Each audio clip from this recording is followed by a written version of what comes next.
आत्मीय भाइयों और बहनों, आपको पुस्तक युग की मांग प्रतिभा परिष्कार भाग 2 पृष्ठ 9 से पढ़कर सुनाते हैं। मनोबल की प्रचंड शक्ति एवं उसकी परिणति। आइए सुनते हैं।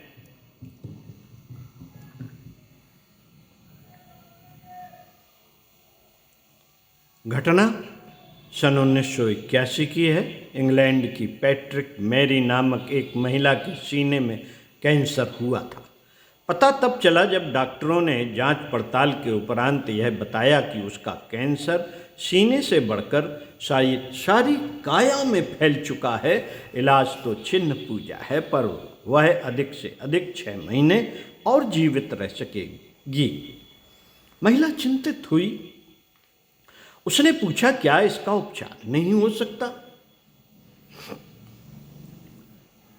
डॉक्टरों ने सीधा सा उत्तर दिया कि आपकी जांच पड़ताल कुछ महीने पहले हो सकी होती और समय रहते वस्तु स्थिति का पता चल गया होता तो यह संभव था कि समय रहते इलाज हुआ होता और आपके प्राण बच सके होते। पहले जांच पड़ताल क्यों नहीं हो सकी? प्रश्न। इसका कारण एक ही था कि इंग्लैंड में उस समय ऐसी परीक्षा मशीन, जिसे कैट स्कैनिंग नाम से जाना जाता है, एक ही थी, जिस पर जांच कराने के लिए अपनी पारी के लिए मरीजों को लंबी प्रतीक्षा करनी पड़ती थी। तब तक बात बढ़कर कहीं से कहीं जा पहुंचती थी। पैट्रिक मैरी भी इसी प्रतीक्षा में असाध्य स्तर तक जा पहुंची। महिला ने विचार किया कि जब मात्र 6 महीने ही जीना है तो इस समय का श्रेष्ठतम उपयोग क्यों ना कर लिया जाए। सोचते सोचते वह इस निष्कर्ष पर पहुंची कि मेरी हैसियत तो ऐसी नहीं है कि ऐसी अनेकों मशीनें देश में लगा सकूं, पर इतना तो हो ही सकता है कि यदि पूरी शक्ति इसी कार्य में झोंक दी जाए तो एक के स्थान पर दो तो हो ही जाएं और आधे रोगियों के तो प्राण बच ही जाएं। उन दिनों ऐसी एक मशीन प्रायः 3 करोड़ रुपए में बनती थी। पैट्रिक ने सांगोपांग योजना बनाई। उस देश के टेलीविजन पर अपनी स्थिति, दुर्दशा और संभावना प्रसारित की और साथ ही यह भी कहा कि यदि 3 करोड़ रुपयों का प्रबंध हो जाए तो दूसरी मशीन कुछ ही दिनों में लग सकती है और मेरे जैसी आधी संख्या के रोगियों के प्राण बच सकते हैं।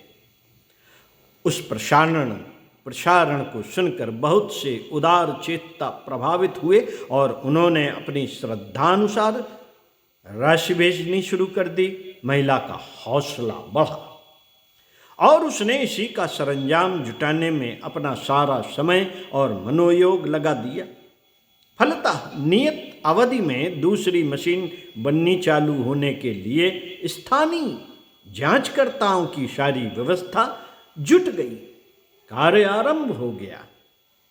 इस बीच उसकी तत्परता और तन्मयता ऐसी रही जिसमें उसे अपनी बीमारी और चिकित्सा की चिंता ही न रही और अपने लिए जो सोचना करना था उसे भुलाए ही रही। भूल गई कि वह भी एक रोगी है और शीघ्र ही मरने वाली। यह घटना एक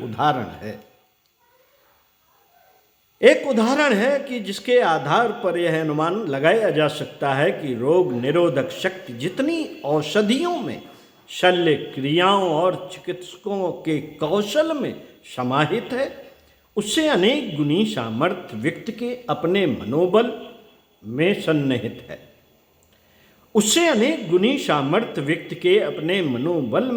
सन्निहित है, बशर्ते कि उसे उभारा जा सके। अचिंत्य चिंतन के स्थान पर न केवल संकल्प शक्ति को बढ़ाया और अभीष्ट उद्देश्य के लिए मोड़ा जाए, वरन ध्यान को परमार्थ प्रयोजनों में लगाकर नवजीवन को अपने ही अनंत शक्ति भंडार में से उत्पन्न एवं विकसित किया जा सके। ऐसी घटनाएं एक नहीं अनेक हैं। फ्लोरेंस की एक महिला उन दिनों नव युवती थी, उसकी मंगनी हो चुकी थी, विवाह होने ही वाला था कि पति परदेश चला गया और उसे लौटने में प्रायः 20 वर्ष लग गए। फिर भी वह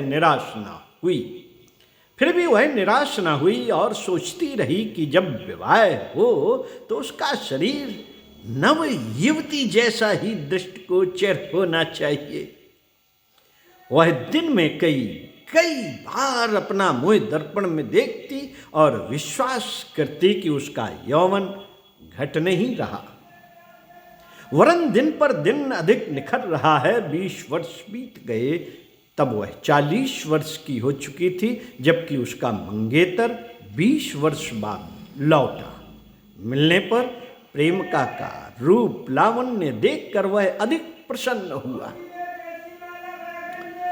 दोनों का विवाह हो गया, वे पूर्वक जिए। इस घटना में संकल्प शक्ति का ही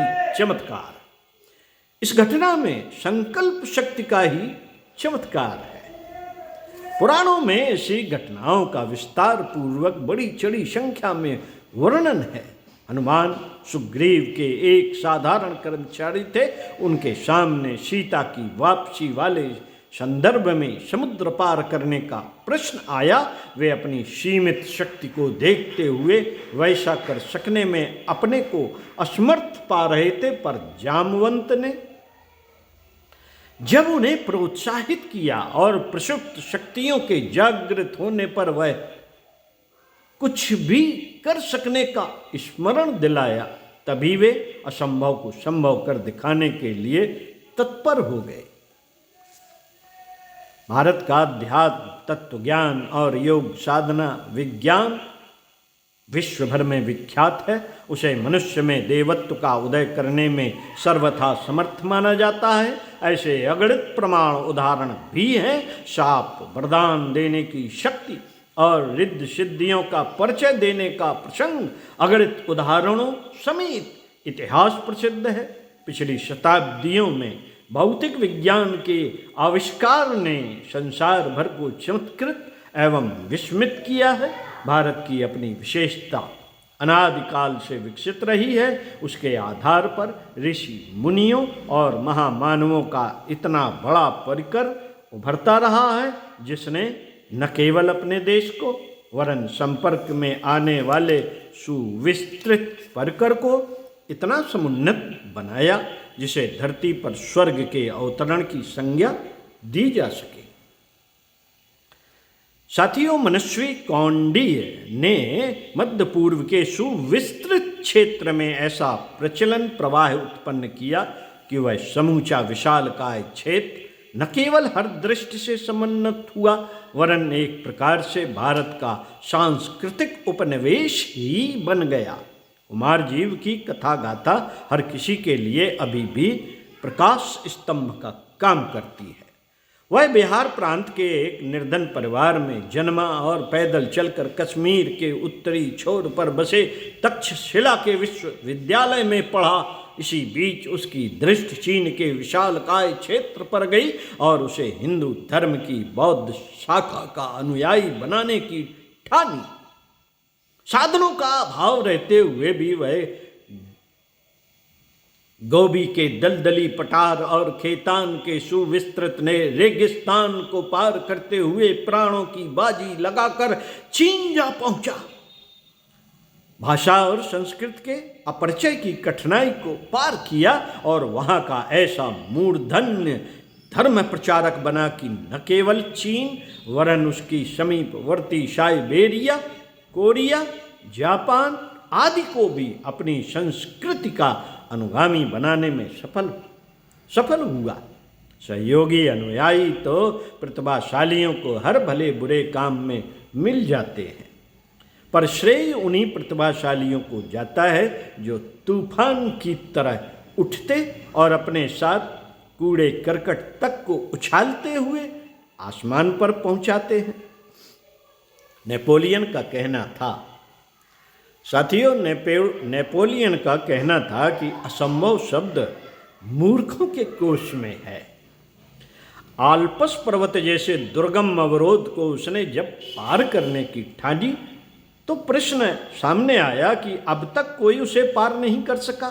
सभी महत्वाकांक्षी उसी अवरोध में उलझकर अपनी हस्ती गंवा बैठे।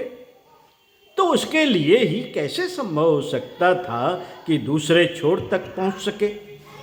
उसके संकल्प ने आश्वासन दिया कि आल्पस को नेपोलियन के लिए मार्ग देना ही पड़ेगा। हुआ भी ऐसा ही हुआ। चाणक्य एक असाधारण ब्राह्मण मात्र था, पर उसने अपने अपमान के प्रतिशोध में नंदवंश की ईंट से ईंट बजा दी। एक मोर्चा पूरा हुआ तो भी वह चैन से न बैठा और निश्चय किया कि भारत पर आए दिन होते रहने वाले आक्रमण को वहाँ से उखाड़ फेंकना है, जहाँ उनकी जड़ें बार बार हरी होती और अपने चमत्कार दिखाती हैं। उसने अपनी दिव्य दृष्टि से चंद्रगुप्त को चुना और इस बात के लिए तैयार किया कि वह निरंतर युद्धरत रहकर आक्रांताओं को, आतंकवाद को जड़मूल से उखाड़ फेंके। चंद्रगुप्त अचकचा रहा था और इस प्रयास में आने वाली असंख्य कठिनाइयों को विस्तार पूर्वक सुना और गिना रहा था। सुनने के बाद चाणक्य ने व्यंग्योक्ति कसते हुए भवें तान कर कहा, तुम दासी पुत्र हो, अपनी सहज भीरुता और जड़ता की अभिव्यक्ति कर रहे हो। तुम्हें समझना चाहिए कि मैं चाणक्य हूँ। चाणक्य जो सोचता है वह क्रियान्वित भी होता है, और इतना ही नहीं, वह फलित होकर भी रहता है। तुम बकवास मत करो, जो कहा जा रहा है उसे निमित्त बनकर करो और गांठ बांध लो कि चाणक्य निरर्थक योजनाएं नहीं बनाता और न उसके कभी असफल रहने की आशंका ही आड़े आती है। चंद्रगुप्त नतमस्तक हो गया। उसने अक्षरशः अनुशासन पाला और वह कर दिखाया जिसे उसके पूर्ववर्ती असंभव मानकर चुप बैठे रहते थे और मन ही मन खड़खड़ाते रहते थे। भारत का एक पुरातन विज्ञान चेतना विज्ञान है, जिसे योग साधना, तपश्चर्या आदि के नाम से जाना जाता है। उसके फलस्वरूप उपलब्ध हो सकने वाली रिद्ध सिद्धियों से पुराण गाथाओं का पन्ना भरा है। यह योगाभ्यास आखिर है क्या? उसकी गहराई तक उतरने वाले जानते हैं कि यह तितिक्षाओं के साथ जुड़ी हुई कर्मकांडों की प्रत्यक्ष फलश्रुति प्रतीत होते हुए भी वस्तुतः मनोबल को उभारने और प्रसुप्त प्राणाग्नि को प्रज्वलित करने की प्रक्रिया मात्र है। देश देव शक्तियों का केंद्र बिंदु वही है। वृक्ष फल फूल आकाश से टपक कर चिपकते रहने की बात सोचने वाले वस्तुतः गलती पर होते हैं। जड़ों के द्वारा खींचा गया धरती का रस ही तने को मजबूत करता है, पल्लवों को हरियाली और वृक्षों को सुविस्तृत छायादार बनाकर उन्हें फल फूलों से लाद देता है। उसी जीवट के आधार पर वे आंधी तूफानों से लड़ते और अपनी जगह अकड़कर चिरकाल तक खड़े रहते हैं। सिद्ध पुरुष अभीष्ट प्रगति के उच्च शिखर पर पहुँचते हैं। महापुरुषों की सफलताएं पुरुषों को धिक्कारती और विजयश्री वर्ण कर सकने की शिक्षा प्रत्यक्ष प्रमाण बनकर देती हैं। उनसे उत्साहित होकर कभी कभी तो अर्धमृत और अर्धमूर्छित भी देव मानवों जैसे पुरुषार्थ करके दिखाने लगते हैं। शरीर ही इन दिनों आराध्य देव बना हुआ है। उसे बलिष्ठ और मजबूत बनाने से मनुष्य की 3/4 क्षमता का नियोजन होता रहता है। इतने पर भी सज्जा, उपकरण, बहुमूल्य आहार, औषधियों के पिटारे कुछ काम नहीं आते। अमीर गरीबों की अपेक्षा अधिक दुर्बल। बीमार और अल्पजीवी पाए जाते हैं। चिकित्सा के व्यवसायी अपने परिवार समेत स्वयं तक बीमारियों के शिकार बने रहते और तथाकथित आहार विज्ञान से लेकर औषध विडंबना को प्रत्यक्ष न सही मन ही मन तो कुछते ही रहते हैं। मनोबल इससे सर्वथा भिन्न प्रकार की राय दिखाता है। अफ्रीका के मशाई मात्र भालों के सहारे बब्बर शेरों से भिड़ते और उन्हें मारकर अपने शादी के लिए निश्चित शर्त को पीढ़ी दर पीढ़ी पूरी करते रहते हैं। विश्वविख्यात सैंडो पहलवान जवानी की दहलीज पर पहुंचने तक हड्डियों का ढांचा और जुकाम के जाल में पूरी तरह जकड़ा हुआ था, पर जब उसके मार्गदर्शक ने जीवन की नई विधा सुझाई तो वह दिन पर दिन स्वस्थ बलिष्ठ होता गया और एक दिन वह संसार का माना हुआ पहलवान बन गया। भारत का हिंद केसरी उपाधि वाला चंदगी राम अध्यापक की नौकरी करने के दिनों तक तपेदिक का मरीज था और उसकी छूत न लग जाने के भय से हर कोई दूर रहता था, पर जब उसने अपना मानसिक कायाकल्प साहसपूर्वक कर डाला, आदतों को पूरी तरह उलट दिया, तो प्रकृति देवी ने उस पर अजस्त्र वरदान बरसाया और हिंदुस्तान का जाना माना पहलवान बना दिया। प्राचीन काल में ऐसे कथा कृत्यों की कथा गाथाएं अपने स्थान पर विचित्र हैं।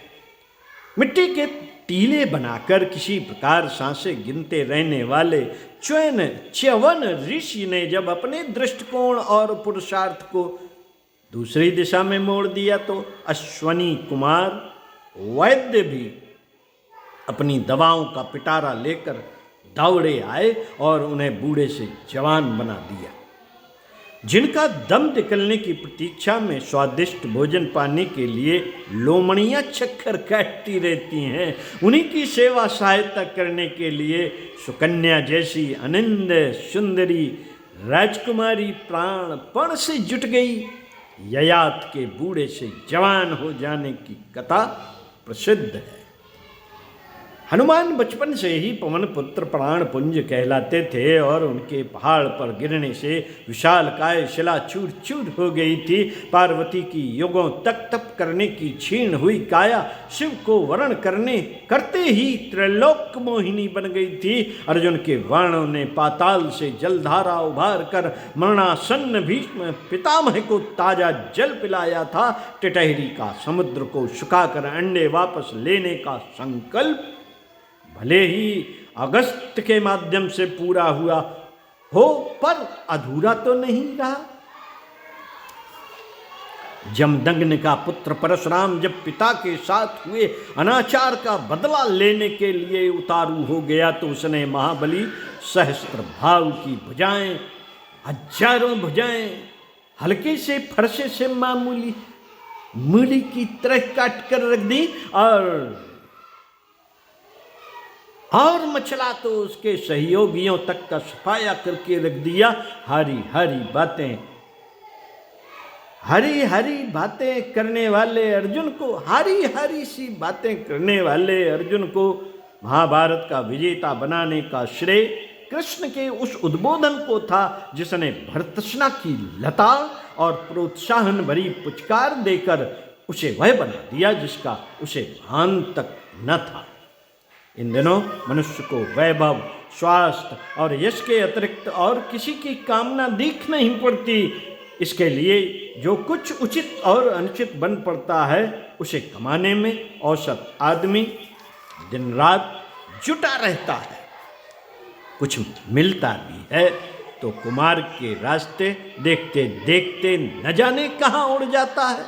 इस घोर असमंजस की बेला में हर किसी को यह समझना और समझाना चाहिए कि अगणित वैभवों का उद्गम वह प्राणाग्नि केंद्र है जिसको उभारना हमारा परम पुरुषार्थ और ईश्वर का एकमात्र अनुग्रह कहा जा रहा है। आज इसी की आवश्यकता है कि वैभव स्थिर रहे और दिन पर दिन बढ़ता रहे और अंततः उस श्रेष्ठतम सदुपयोग में काम आ सके जो नन्हे से बीज से बढ़कर अत्यंत विशालकाय वट वृक्ष के रूप में परिणित होगा।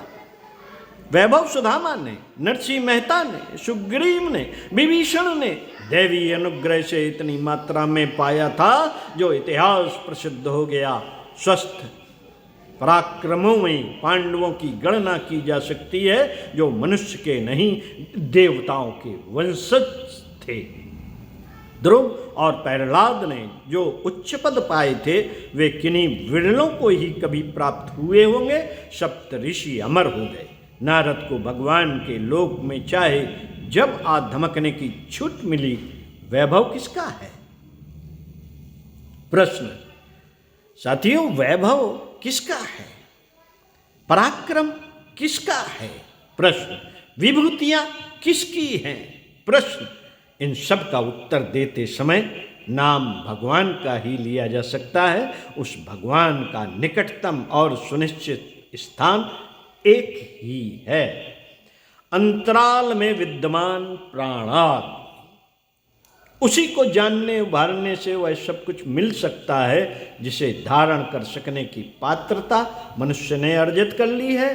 मेघमाला द्वारा समय समय पर बरसने वाली अजस्त्र जलधारा का जल उन्हीं जलाशयों में एकत्र होता है जो उसे संचय के लिए समुचित गहराई और पात्रता अर्जित कर सकने में समर्थ हो सके। आकांक्षा रिद्धि सिद्धियों की हो या स्वर्ग मुक्ति की, इन्हें प्राप्त करने के लिए उस प्राणाग्नि को प्रज्वलित किया जाना अनिवार्य है जो दैवी शक्तियों का प्रत्यक्ष प्रतिनिधित्व करती है। पंडित श्री राम शर्मा आचार्य इसी पुस्तक के अगले वीडियो में मिलते हैं आपसे पुनः। पृष्ठ 17 से आत्मबल ही सर्वोपरि। तो साथियों, सुनते रहिए कुछ अच्छा और पढ़ते रहिए कुछ अच्छा।